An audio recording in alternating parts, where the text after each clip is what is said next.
ఇప్పుడు ఈ రెండో శోధన దూకం అని అంటే యేసుప్రభు ఏమన్నారంటే, నీ ప్రభు అయిన దేవుని శోధింపరాదు అని వ్రాయబడి ఉన్నది అని యేసుప్రభు రెండో పోటు పొడుస్తారనమాట. అప్పుడు సైతాన్ని ఇంకా విడిచిపెట్టకుండా యేసుప్రభుని ఎత్తైన కొండ మీదకి తీసుకెళ్తారు. ఇజ్రాయెల్ దేశంలో ఎత్తైన కొండ తాబోరు కొండ అన్నమాట.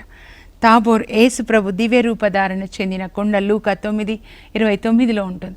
ఆ కొండ మీదకి తీసుకెళ్ళి సైతాన్ ఏమంటాడంటే, ప్రపంచంలో ఉన్న అన్ని రాజ్యాలని చూపిస్తాడు. అన్నిటినీ చూపించి రేపపాటు కాలంలో నీవు నన్ను ఆరాధిస్తే ఈ రాజ్యాలన్నీ కూడా నేను నీకు ఇస్తాను. నేను అనుకుంటాను సైతానికి ఎంత ధైర్యం. దేవుని కుమారుడు దేవుడు యేసు ప్రభుతో ఆ మాట మాట్లాడుతున్నాడు. అప్పుడు యేసు ప్రభుకి ఎంత రోషం కోపం వచ్చేస్తుందంటే, ప్రభు అయిన దేవుని మాత్రమే ఆరాధించు, ఆయనని మాత్రమే సేవించు అని ద్వితీయోపదేశకాండం 6:13 నుంచి యేసు ప్రభు ఆ కొటేషన్ ఇస్తారనమాట. మూడోసారి యేసు ప్రభు వాక్యాన్ని వాడినప్పుడు, వ్రాయబడి ఉన్నది అని చెప్పినప్పుడు, మూడోసారి ఆ యేసు ప్రభు ఖడ్గంతో సైతాన్ని పొడి చేశారు. ఇంకా ఓడిపోయాడు, శక్తి లేదు. అప్పుడు సైతాను వెళ్ళిపోతాడు. ఎప్పుడైతే చీపో సైతాను అంటారు యేసుప్రభు. అప్పుడు సైతాను వెడలిపోగా దేవదూతలు పరలోకం నుంచి వచ్చి యేసుప్రభుకి పరిచర్యలు చేస్తారనమాట. పరలోక తండ్రి చూస్తాడు, చూసి శబాష్ నా కొడుకు గెలిచాడు, వాక్యం ద్వారా గెలిచాడు, సైతాన్ని ఓడించాడు అని చెప్పి తన దూతల్ని పంపిస్తారనమాట, సహాయం చేయడానికి, పరిచర్య చేయడానికి. ఇప్పుడు ఈ 3 శోధనలు మనకు కూడా 3 రకాల శోధనలు వస్తాయి. ఈ లోకంలో మనిషి శరీరంలో ఉన్నంత కాలము శరీరం ఒక శత్రువుగా ఉంటుంది. దేవునికి అయిష్టమైనవి మనతో చేయించాలని, అలాగే శరీరము, లోకము, సైతాన్, ఈ 3 శత్రువులని మనలో ఉన్న ఆత్మ గెలవాలన్నమాట. శరీరము, అలాగే లోకము, సైతాన్. మరి ఈ శరీరమే శత్రువు అయితే ఎవరికి శరీరం శత్రువు? నేను దేవుని అడుగుతున్నాను, ఎలా చెప్పాలి ప్రభు అని చెప్పి. ప్రతిదీ నేను అడుగుతాను ప్రభుని, ఎందుకంటే నేను టీచర్గా పనిచేశాను, బయాలజీ టీచర్గా 17 సంవత్సరాల తర్వాత ప్రభు బైబిల్ టీచర్గా పిలిచారు. అప్పుడు కూడా నేను ప్రతి చిన్నదానికి ఎలా చెప్పాలి పిల్లలకి అని చిన్నవి తీసుకెళ్తాను అనమాట. శరీరము శత్రువు ఎవరికి? నాకు. నా శరీరము నాకు శత్రువు. నేనెవరు మరి? నేను ఒక ఆత్మ అన్నమాట. చూడండి, సామెతలు 20:27లో ప్రభు చెప్తారు, మనలోని అంతరాత్మ దేవుడు పెట్టిన దీపం. మనం యాక్చువల్గా ఆత్మ. దేవుడు మనల్ని పరలోకంలో ఆత్మలాగా సృజించి, ఈ ఆత్మని పరిశుద్ధ ఆత్మదేవుడు అమ్మ కడుపులోనికి తీసుకెళ్ళి, అమ్మ కడుపులో 9 నెలల 10 రోజులు ఈ ఆత్మ చుట్టూ శరీరాన్ని చుడతాడనమాట. అప్పుడు తర్వాత ఈ పరిశుద్ధాత్మే మనల్ని మళ్ళీ అమ్మ కడుపులోంచి బయటికి తీసుకొని వస్తాడు. కీర్తన 22:9లో దావీదు అంటాడు, నన్ను తల్లి కడుపులోంచి క్షేమంగా బయటికి తీసుకొని వచ్చావు ప్రభా, నీకు వందనాలు అని చెప్పి చెప్తాడనమాట. ఎందుకంటే దావీదు స్తుతి చేస్తున్నప్పుడు దేవుడు తన తల్లి కడుపులో ఆయన ఎలా నిర్మించబడ్డాడు, దేవుడు ఎలా నిర్మిస్తారో చూపిస్తారు. అది చూసి 139వ కీర్తన దావీదు రాస్తాడు, అమ్మ కడుపులో ఎంత విచిత్రంగా, ఎంత అద్భుతంగా నన్ను సృజించావు ప్రభా, అణువణువు నీవే సృజించావు ప్రభా, నీ శ్వాస నాలో ఊదావు అని చెప్తాడనమాట. అయితే ఇప్పుడు ఈ ఆత్మ అనేది నాకు దేవుడు ఒక శరీరాన్ని ఇచ్చారు. ఇప్పుడు ఆత్మ అనే నాకు ఈ శరీరం ఒక శత్రువు అన్నమాట. ఎందుకంటే ఆత్మ ఎప్పుడు దేవుని నుంచి వచ్చింది. దేవుడు తన పోలికగా ఆత్మని ఆయన నన్ను సృజించారు కనుక ఆత్మ ఎప్పుడు పరిశుద్ధంగా ఉండాలి, దేవుని వాక్యాన్ని ధ్యానించుకోవాలి, దేవుని చిత్తం చేయాలని కోరుతుంటే ఈ శరీరం ఎప్పుడు ఏం తినాలి, ఏం తాగాలి, ఏం ధరించాలి అని ఈ శరీరం ఎప్పుడు కూడా ఈ ఆత్మకి వ్యతిరేకంగా ఉంటుందన్నమాట.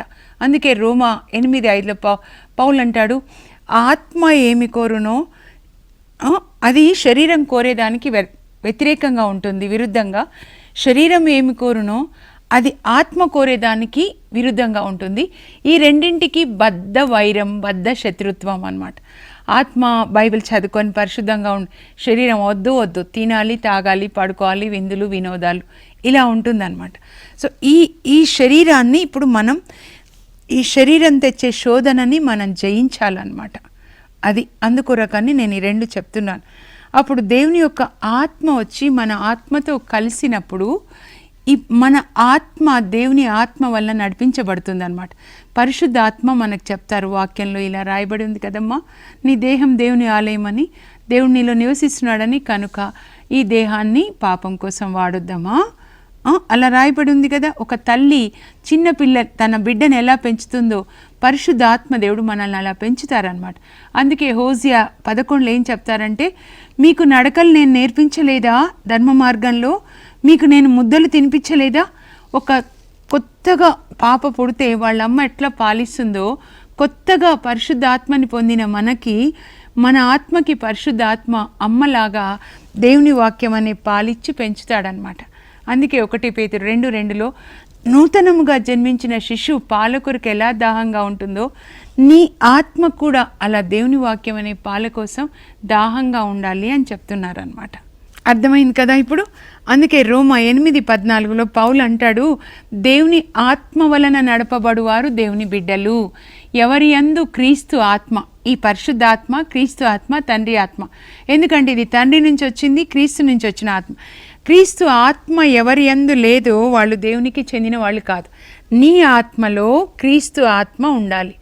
అప్పుడు పరిశుద్ధాత్మ నీ ఆత్మ మీద ముద్ర వేస్తారు, యేసు ప్రభు బిడ్డ అని, దేవుని బిడ్డ అని.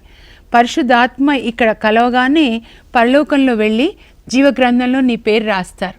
అక్కడి నుంచి దేవుని చిత్తం వచ్చి నీకు చెప్తారు, నువ్వు ఇలా చేయాలి. నువ్వు ప్రార్థించినప్పుడు నీ ప్రార్థన అక్కడ తీసుకెళ్తారు. అందువలన పరిశుద్ధాత్మతో నడపబడిన వాళ్ళు దేవుని యొక్క బిడ్డలు అని రోమా 8:14లో పౌలు చెప్తూ ఉన్నాడు అనమాట.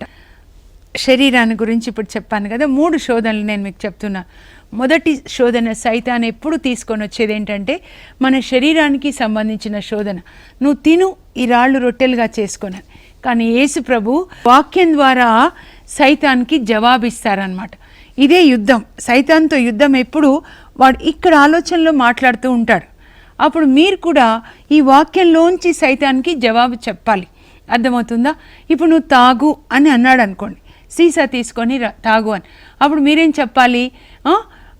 ఎఫీసీ 5:18లో మీరు మద్యపానంతో మత్తిల్లకండి, అది మిమ్మల్ని నాశనం చేస్తుంది అని వ్రాయబడి ఉన్నది, కనుక నేను త్రాగను అని వ్రాయబడి ఉన్నది. It is return. సైతాన్ తెచ్చిన ప్రతి ఆలోచన వాక్యం ప్రకారము మీరు జవాబు ఇవ్వాలి. అంటే ప్రతిసారి మీరు ఖడ్గంతో సైతాన్ని జయిస్తూ ఉన్నారనమాట. ఆ విధంగా మనం జీవించాలి. రెండవ శోధన ఏం తెస్తాడంటే, నువ్వు దేవాలయ పైన శిఖరం మించి కిందికి దూకు. అప్పుడు ఏమవుతుంది? ఆయనకేం కాదు, నీ దూతలు పట్టుకుంటు. మీ నాన్న ఉన్నాడు కదా, మీ తండ్రి దూతలకు ఆజ్ఞాపిస్తాడు, నీ కాళ్ళకి ఏం నొప్పి తగలదు, నువ్వు దూకితే ఏమవుతుంది? పెద్ద ఫేమస్ అన్నమాట, పేరు వచ్చేస్తుంది.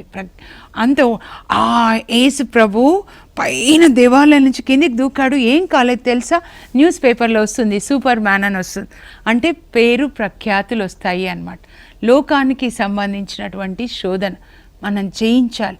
ఈ లోకంలో అనేకమైన శోధనలు మనకు వస్తున్నాయి కదా. అవినీతి పనులు చేయాలి, ఇతరుల పొలాలు ఆక్రమించుకోవాలి, దొంగతనాలు చేయాలి, లోకానికి సంబంధించిన వ్యభిచారం చేయాలని, లేదా ఇతరుల గురించి చెడుగా మాట్లాడుకోవాలని, అవన్నీ కూడా మనం వాక్యంతో జయించాలి. ఇతరులని తీర్పు తీర్చాలి. వెంటనే ఇతరులు ఇలా అని మీ నోటిలోంచి వాళ్ళ గురించి అలా మాట్లాడాలి అని వచ్చింది అనుకోండి, అప్పుడు వెంటనే మీరు సైతాను మీకు ఆ శోధన తెచ్చాడు. అప్పుడు మీరేమనాలి? మత్తయి 7:1లో పరులను గూర్చి తీర్పు తీర్చకండి, మిమ్మల్ని కూడా తీర్పు తీర్చబడదు అని వ్రాయబడి ఉంది.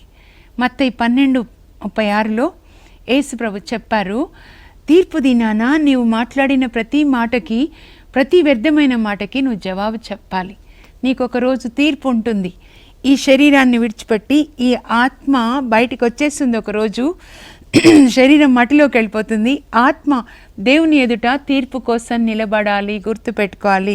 2 కొరింథీ 5:10లో నీవు న్యాయ విచారణకై దేవుని ఎదుట నిలబడాలి. అప్పుడు ఈ లోకంలో, ఈ శరీరంలో ఉన్నప్పుడు నువ్వు చేసిన ప్రతి పనికి, ప్రతి మాటకి, ప్రతి ఆలోచనకి నువ్వు జవాబు చెప్పాలి.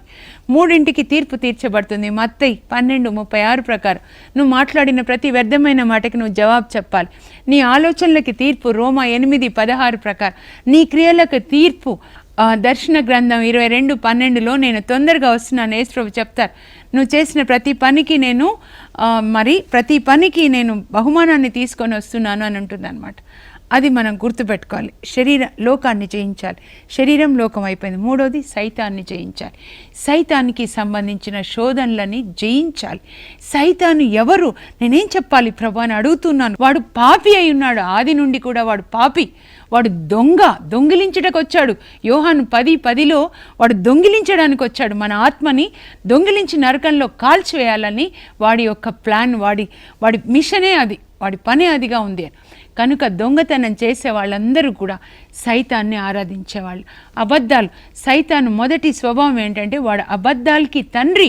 యోహాను 8:44లో చెప్పారు, అబద్ధం ఆడిన ప్రతిసారి కూడా నీ మీద ముద్ర వస్తుంది అనమాట. 666 ముద్ర, 666 ముద్ర వచ్చేసి నరకంలో మన పేరు రాయబడి ఉంటుంది అనమాట. కనుక అబద్ధాలకి తండ్రి కాబట్టి అబద్ధాలు ఆడొద్దు. అనానియా, సఫీరా ఒక్కసారి అబద్ధం ఆడి పేతురు దగ్గర వాళ్ళు చనిపోతారనమాట. అక్కడ చనిపోయారు శరీరంలో, అంటే ఒకరోజు మన ఆత్మలో చనిపోతాం. సైతానికి సంబంధించిన వ్యభిచారం చేయకూడదు 10 ఆజ్ఞలు ఏదైతే ఉన్నాయో అవేంటంటే సైతాను శోధనలు అనమాట. వ్యభిచరించకండి, దొంగతనం చేయకూడదు, ఇతరుల వస్తువులు మీరు ఆశించకూడదు. అయ్యో, వ్యభిచరించి ఎంత నష్టం వచ్చింది దావీదుకి మీరు తెలుసుకున్నారు కదా.